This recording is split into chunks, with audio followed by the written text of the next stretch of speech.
Hello friends, welcome back.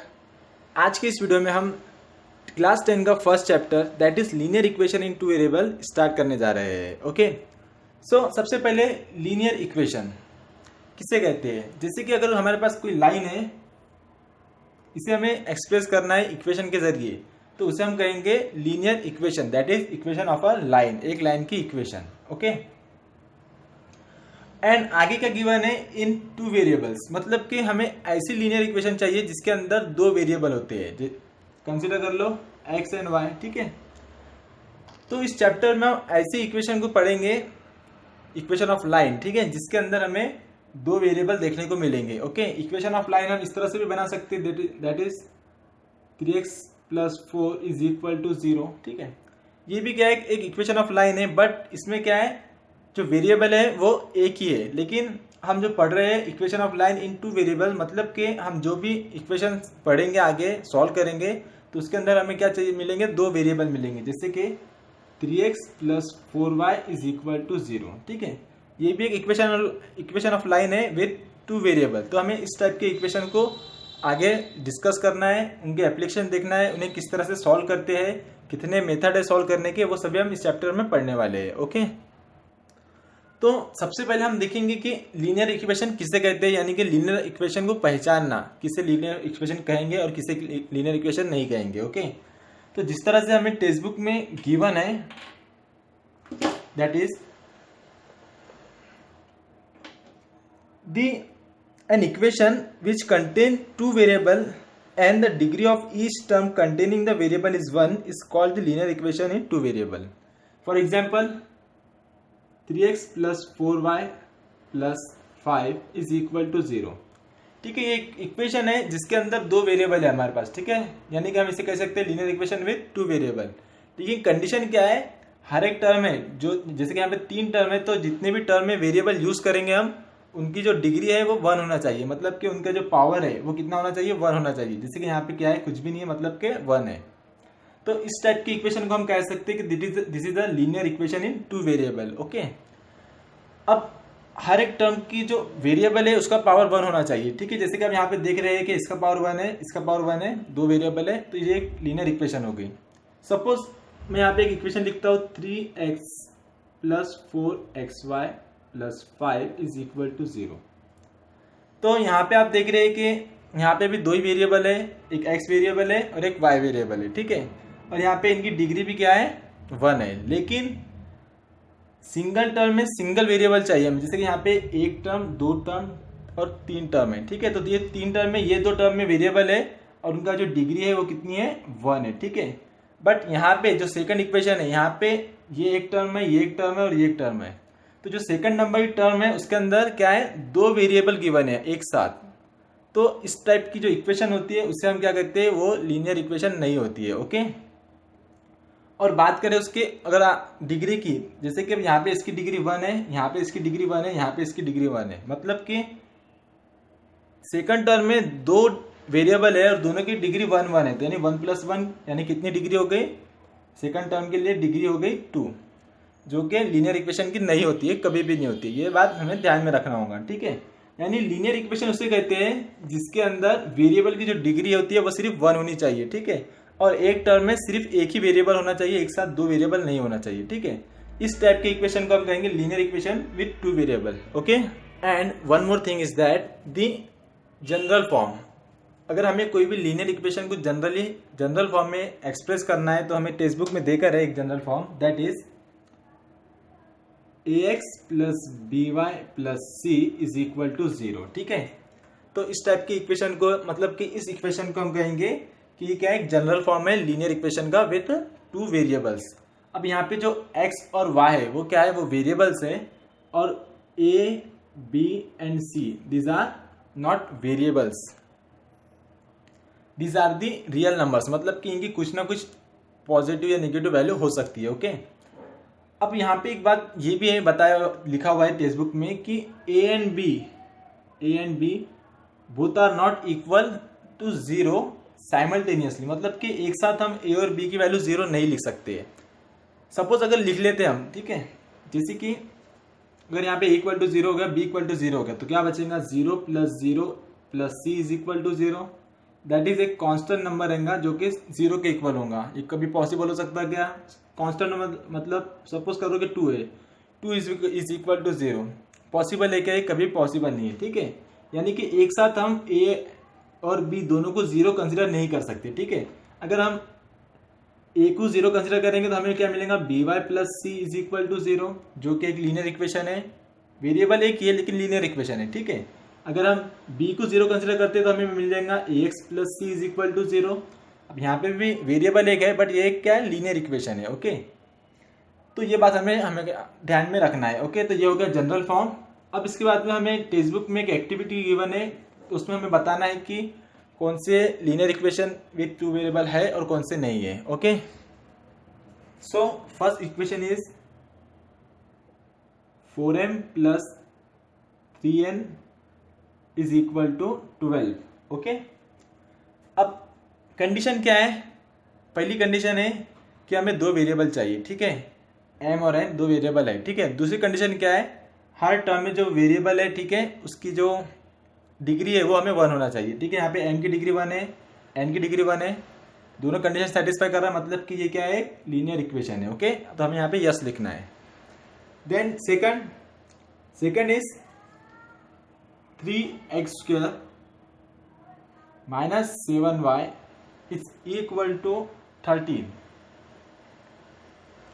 तो पहली condition है दो वेरिएबल होना चाहिए हमें, तो x एंड y दो वेरिएबल है, ठीक है। दूसरी कंडीशन क्या है कि इनके जो डिग्री है हर एक टर्म में वो 1 होनी चाहिए। तो जैसे कि यहाँ पे अब x है, x की डिग्री कितनी है? यहाँ पे 2 है, यहीं पर ये फॉल्स हो गया, ये हमारी सेकंड कंडीशन सेटिस्फाई नहीं कर रही है ये सेकंड इक्वेशन। तो हम यहाँ पे लिखेंगे कि जो सेकंड इक्वेशन है वो लीनियर इक्वेशन नहीं है, ओके, नो लिख देना, okay. Then third one is √2x minus √5y is equal to 16। अब यहाँ पे जो x और y दो वेरिएबल है, ठीक है, उनकी डिग्री भी 1 है। अब जो उनके साथ में जो कोएफिशिएंट है ए बी सी, हमने जो लिखा था जनरल फॉर्म में, वहाँ पे कोएफिशिएंट में ए की पोजीशन पे क्या है? √2 है और बी की पोजीशन पे -√5 है, ठीक है। अब रूट में रहो या रूट के बाहर रहो, क्या है? रियल नंबर है, तो उससे हमारा कुछ फर्क नहीं पड़ता। हमें देखना है कि जो उनके वेरिएबल है, वेरिएबल की जो डिग्री 1 है या नहीं। यहाँ पे वेरिएबल की डिग्री 1 है तो ये क्या रहेगा? लीनियर इक्वेशन रहेगा, ओके। तो तीसरे के लिए हमें यस लिखना है। Then next one, that is 0x plus 6y minus 3 is equal to 0।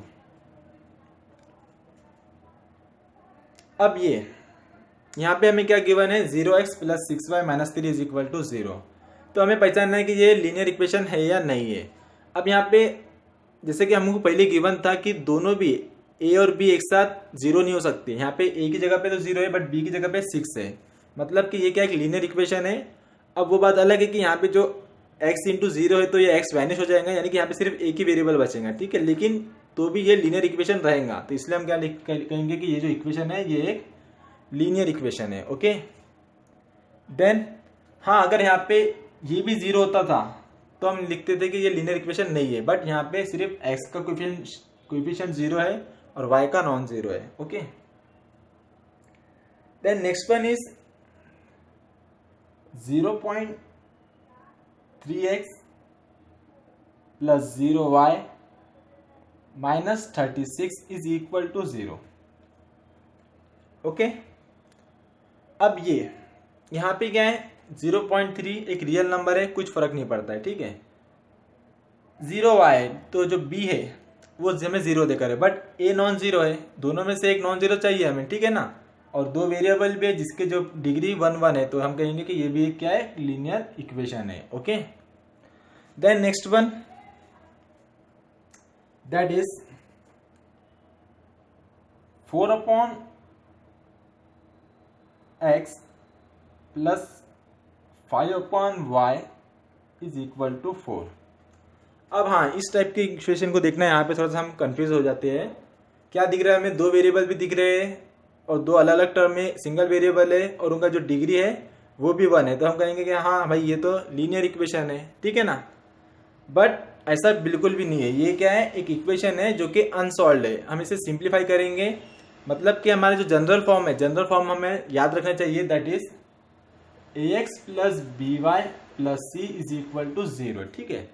पहले हमें इक्वेशन को इस फॉर्म में लाना है, फिर देखना है कि वो लीनियर इक्वेशन होती है या नहीं होती है। तो उसके लिए हम क्या कर सकते हैं, यहाँ पे हम इस फॉर्म में लाने के लिए जो डिनोमिनेटर में वेरिएबल है उसे हमें वैनिश करना होगा। उसके लिए हम क्या करेंगे, यहाँ पे क्रॉस मल्टीप्लिकेशन करेंगे, 4 को y से मल्टीप्लाई करेंगे, x को 5 से मल्टीप्लाई करेंगे, तो ये क्या हो जाएगा, ये हो जाएगा 4y प्लस 5x अपॉन ये दोनों का multiplication that is xy that is equal to 4। Okay, अब ये जो डिनोमिनेटर में है xy, ये इक्वेशन के उधर साइड जाएगा तो मल्टीप्लिकेशन में चले जाएगा, therefore 4y plus 5x is equal to 4xy, ठीक है।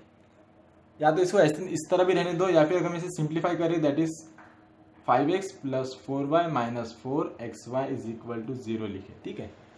अब आप यहाँ पे देख सकते हैं कि दो वेरिएबल तो है, 3 डिफरेंट टर्म्स है, 2 टर्म्स में x और y दोनों की डिग्री 1 है, और जो थर्ड टर्म है उसके अंदर x y दोनों भी है और उनकी डिग्री 1 1 है, यानी कि डिग्री 1 प्लस कितनी हो गई, इस टर्म की डिग्री 2 हो गई, यानी कि ये क्या है, लीनियर इक्वेशन नहीं है।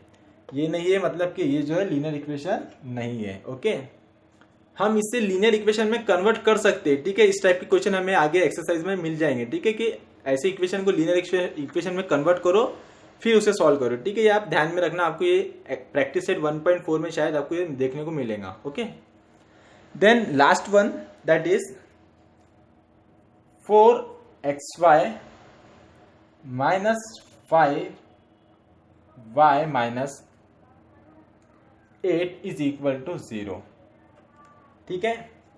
तो ये आप देख के बता सकते हैं कि यहाँ पे x और y दोनों एक ही टर्म में साथ में आए वाले हैं, यही कंडीशन है। इसका मतलब क्या है, ये लीनियर इक्वेशन नहीं है। ओके, तो इस टाइप से ये एक्टिविटी थी जिसमें हमें पहचानना था कि कौन सी लीनियर इक्वेशन है और कौन सी नहीं है, ठीक है। ये कुछ हमने बेसिक पढ़ लिया है, किसका, फर्स्ट चैप्टर का, लीनियर इक्वेशन इन 2 वेरिएबल का। Okay, and one more thing that is, so for suppose हमारे पास एक इक्वेशन है that is 3x plus 4y plus 5 is equal to 0। अब हमें इसे सॉल्व करना है, मतलब कि हमें यहाँ पे x और y की वैल्यूज फाइंड करना है। ओके, तो ये एक अकेली इक्वेशन है और यहाँ पे 2 डिफरेंट वेरिएबल है, तो हम इसकी x और y की वैल्यू अकेले फाइंड कर ही नहीं सकते, ठीक है। इसे यहाँ पे हमें x और y की वैल्यू फाइंड करने के लिए एक और लीनियर इक्वेशन चाहिए, तो हम यहाँ पे एक और इक्वेशन लिखेंगे that is 2x plus 3y plus 6 is equal to 0, ठीक है। अब यहाँ पे 2 इक्वेशन हो गए हैं, ये दोनों भी कौन सी इक्वेशन है, लीनियर इक्वेशन है, ठीक है। तो हम जब भी इन्हें सॉल्व करते हैं, मतलब कि x और y की वैल्यू फाइंड करते हैं, तो हमें कम से कम 2 इक्वेशन चाहिए उन्हें सॉल्व करने के लिए, ठीक है। तो जब भी हम 2 इक्वेशन एक साथ लिखते हैं तो उसे हम कहते हैं साइमल्टेनियस लीनियर इक्वेशन, ठीक है। सिंगल इक्वेशन तो लीनियर इक्वेशन है, ठीक है। अगर 2 इक्वेशन एक साथ लिखते हैं तो हम इसे कहते हैं simultaneous linear equations. Okay, then अब इन्हें सॉल्व कैसा करते हैं, ठीक है। तो इन्हें सॉल्व करने के लिए हमारे पास 3 मेथड गिवन है। जो पहला मेथड है उसे हम कहते हैं एलिमिनेटिंग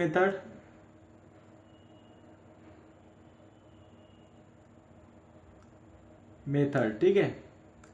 ये आपने क्लास 9 में भी पढ़ा होगा। सेकंड जो मेथड है उसे हम कहेंगे Kramers rule, and third one is graphical method.